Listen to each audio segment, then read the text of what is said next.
How you doing, everybody? Welcome back to Staying Focused for Jesus. I want to expound and give you some more things to think about in regards to the previous video the Lord had me to make, speaking about the Bible and the notion that the Bible is missing books. If you haven't watched that video, I suggest you go back and watch it. But if the Bible is missing books, then how can we trust what we currently have? Because according to what we currently have, it tells us that God gave us His Word. And it tells us that God promised to preserve His Word. So if the Bible, the canon of scriptures, is missing books, then how can we trust the very books that we have? How can we trust that promise that God gave us? And if we can't trust that, then how can we trust the account that is given in the 66 books is accurate? And if we can't trust those accounts, then how can we trust that Jesus is who He says that He is? How can we trust that the gospel, the death, the burial, the resurrection of the Lord Jesus Christ, how can we trust that that is the correct gospel? How do we know it's not something else? How do we know there's not something else that we're supposed to be doing instead of trusting in the finished work of Jesus Christ and having His faith and having His righteousness imputed unto us? And then because His faith is a living faith, the living faith, and it now dwells in us, we go forth and we bear fruit. The root brings forth the tree, which brings forth fruit. So how can we trust any of that? If you think about it, we can't. So either God preserved His Word or He didn't preserve His Word. Either the Bible is missing books or the Bible is not missing books. When you study it, majority of these books that people are claiming that are missing from the Bible, they were never considered canon of scriptures. You have to remember that the Bible being in the hands of just a regular person is recent. Back in the day, the Bible was not in the hands of everybody. So they understood what was scriptures and they understood what was historical reference. So many of these books, you talk about the different so-called versions of the King James, they had the canon of scriptures, and then they had other things in there that they understood for historical reference. And then they took them out because it was causing confusion. The same thing is going on now. People are trying to put books back in that were never in there in the first place in regards to being considered the canon of scriptures. So, let me put this in a way that you can more so relate to the way the Lord gave it to me to give to y'all. Because I can speak on all these historical things and historical facts and all this other stuff, but if it's not in a way where you can understand it easily, as the Bible talks about, to speak with plain speech. I speak with plain speech, then what good does it do you? So let me put it in a way that you can completely understand, you can completely relate to. If I write a book, or if you write a book, and you give an account, let's say Kelson King went to the store. I went to the store. I bought some eggs, some some milk, some butter, some chicken breasts. I bought some fresh vegetables. I looked around. I wanted something sweet, so I went down the aisle with all the sweets, but I didn't see anything I wanted. So as I was turning around debating where I was going to go next to see if they had something sweet that I wanted, I ran into Kelvin Heflin. And Kelvin Heflin is a real person. He used to be my road dog back in the day. I got saved, and you know how that goes. We were friends for like 16 or 17 years. So I'm telling the story. So I went down another aisle, and I ran into Kelvin Heflin, my old friend, my friend from back in the day. And I reflected on our relationship and where it was at now as we spoke cordially. He looked in my car, I looked in his, we shook hands. He asked me what I was doing. I said, I'm just grabbing a few things. I asked him what he was doing. He said he just grabbing a few things too. He asked me how my old lady was doing and how my son is doing or whatnot. I shared some pictures and everything. We had a moment. It made me miss the brotherhood that we used to have. But I knew that our brotherhood could never be the same because of the path that I am on, the path that he is on are completely different. Then I say, and I just wrote a story for you right there. Then I say, after all that, is it not written in the book of Kelvin Heflin? Because let's say Kelvin Heflin writes a book and he writes that in his story, right? He's giving the story he's writing a book, it's from his perspective. It's from his perspective. But for whatever reason, let's say, it was more to it than just the store. Let's say the store blew up or whatnot. You know what I'm saying? Let's say somebody was in the store shooting. After we start talking, we start hearing gunshots and everything.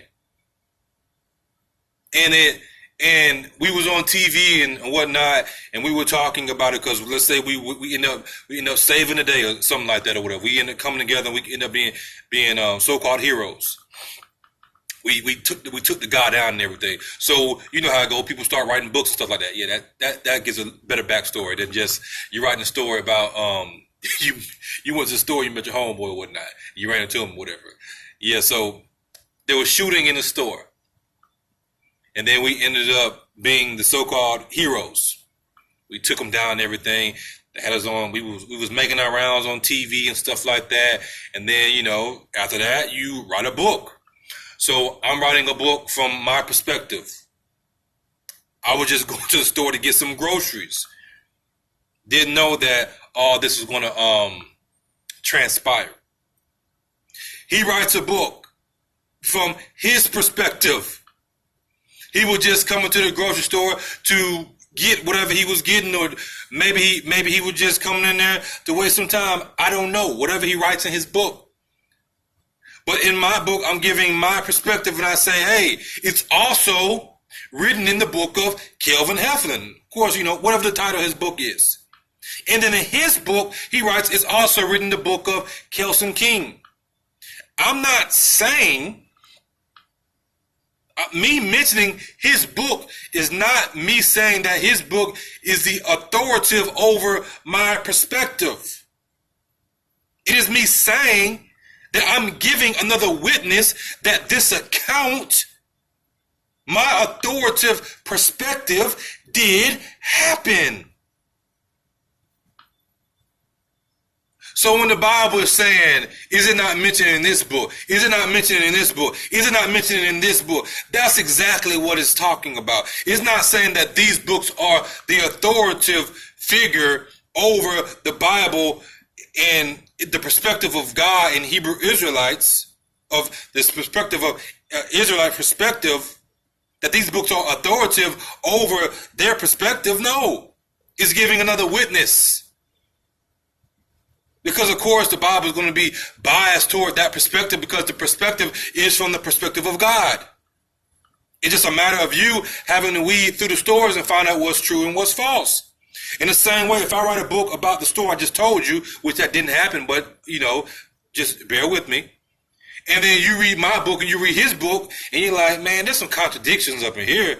Kelson King is saying this and he's saying that or whatnot, but their story should corroborate. So now you got to find out what's going on. Who's telling the truth? Oh, Kelson King was lying because he was trying to puff up himself and make himself more than what he was. Or Kelvin Heflin, in his book, he was lying because he was trying to puff himself up with his story. The same thing is done with American history. So yeah, I'm mad at American history because they lie or whatever, but I'm not mad because that's what happens. They're going to write history in a way to paint themselves as the heroes and everybody else as the villains. That's just the way that it goes. It's just a matter of you to look at what's presented before you objectively and to judge righteously in regards to who's telling the truth. What really happened. Okay, I see they took certain aspects. Oh, I see why they did that. Because of their pride or whatnot. A true man of God or a true woman of God is going to give a story that is true. That's why God, he speaks about himself, but you see scripture in there where it's quoting Satan. Because God is giving the complete story. It's just a matter of you, if you want to dive into it and get the complete story. And they say, peel the onion back. Get the deeper meanings of what's going on. Get a deeper meaning of who the serpent really was in the garden. Y'all thinking it's just a snake. Getting the deeper meaning of what trees represent. Getting a deeper meaning of what the trees represent in the Garden of Eden. Y'all think that it's just talking about trees. And the fruit that they ate was some fruit off of a tree. That's a representation of something deeper. It's more of a representation of knowledge, enlightenment that they had eaten from that spiritual entity that they were not supposed to eat from. And they had the tree there, a physical tree that was a representation of that. Understand how the spiritual and the physical tie together. So when the Bible is mentioning these books, it's only bringing in another witness to testify that, hey, this event did happen. Now, let's add this. It's mentioned in this book. So, yeah, that book is authoritative from my perspective. So let me add Kelvin's perspective into my book and completely throw you off or whatnot. Now you're confused because you're like, well, Kelvin's giving his perspective and Kelson giving his perspective. Kelvin said he came to the store because he was wasting time, and he was just grabbing something to drink. And he said, that from his perspective, in his mind, him and Kelson, he hated Kelson or whatnot. But he hated Kelson all these 16 or 17 years that they were friends. But Kelson is saying that they were best pals for 16, 17 years. So that's causing confusion if he's saying that. So I'm not going to bring his book in and say that or whatnot. Now I will read it and say, okay, that's his perspective. But if I'm writing my book, I'm giving my perspective, my authoritative perspective, because I have the authoritative perspective to write the book from my perspective. So the Bible is authoritatively written from the perspective of God, but God is not being biased. He's giving the complete story. He also gives Satan's perspective. So it's on you to weed through who's telling the truth, God or Satan. Because Satan has his story, history, his story from his perspective also. So you got to look at the fruit. You got to look at the totality of the story. You got to look at the other witnesses. That's why in the courtroom, they bring in different witnesses to give an account of the story so they can judge righteously. Why we got to act like we're so stupid? Why are we literally stupid? Are we stupid that we can't have this intellectual conversation and understand what the Bible is saying when it's mentioning other books? It's not saying that these books are, hey, they're missing from my story. Why would I say, if I'm writing a story, why would I write a story from my perspective that's authoritative from my perspective because it's my story, and say, hey, it's also written in the book of Kelvin Heflin, and that book is supposed to be in my story. It's missing from my own book. If it was missing from my book that I'm writing, then I would put it in there. And then I would say, hey, this is Kelvin Heflin's account or whatnot. You know what I'm saying? For whatever reason, I want to put it in there. Doesn't make any sense for me to, just because I'm mentioning this book is missing. I mean, just because I'm mentioning this book in my story, that I'm telling you that it's missing from my story, it should be included in there. That's somebody on the outside making some crap up. That's somebody making some garbage up. I didn't tell you that. Did I write that and say, hey, you need to go read this book? It's supposed to be included in my book. So then you ask, well, why, if it's supposed to be included in your book, then why you didn't include it in the first place? Because that's somebody else making that garbage up, and that's what's happening. People are making garbage up, talking about these books are mentioned in the Bible, so they're supposed to be in here. Well, if that was the case, then God would have said it. He would have left more clues. Even if he didn't say it specifically, he still would have left more clues that these books are supposed to be in there. And if he's leaving clues that these books are supposed to be in there, then why did he say that he would preserve his word forever? Missing books. That doesn't make any sense.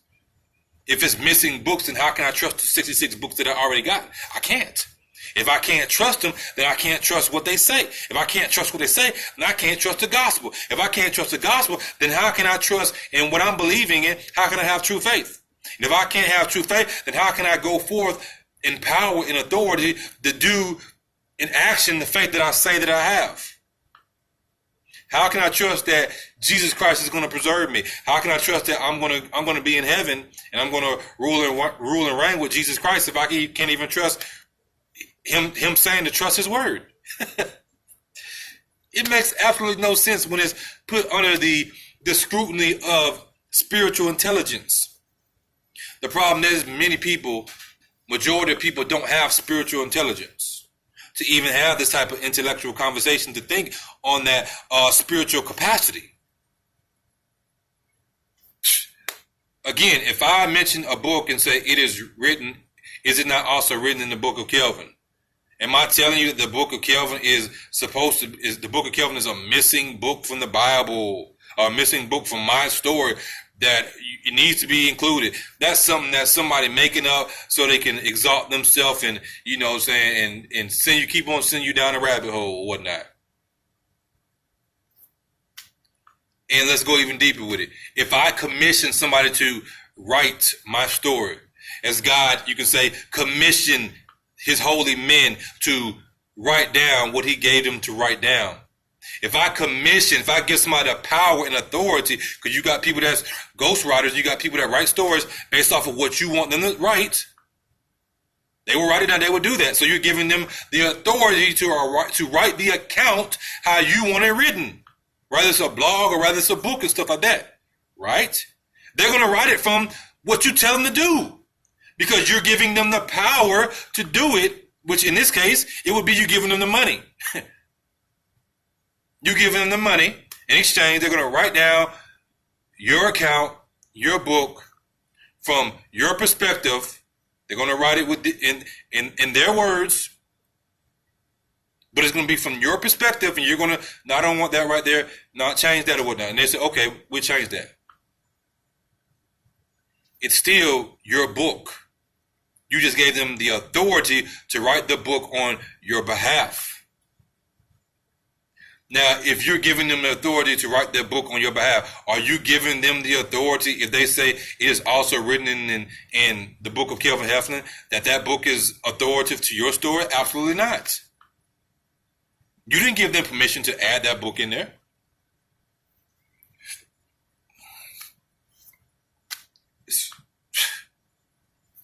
I don't know what else to say.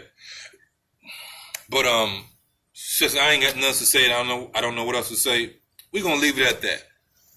I think I pretty much made the point. If you don't get it after that, then I don't know what to tell you. So again, is the Bible missing books because the Bible mentions a book and the Bible is calling these books authoritative? Absolutely not. They're just like reference books. Reference books, another witness. So with that being said, I love each and every one of y'all. God bless each and every one of y'all in Jesus Christ's name. And as you know, stay focused for Jesus. And truth is not debated. It is declared.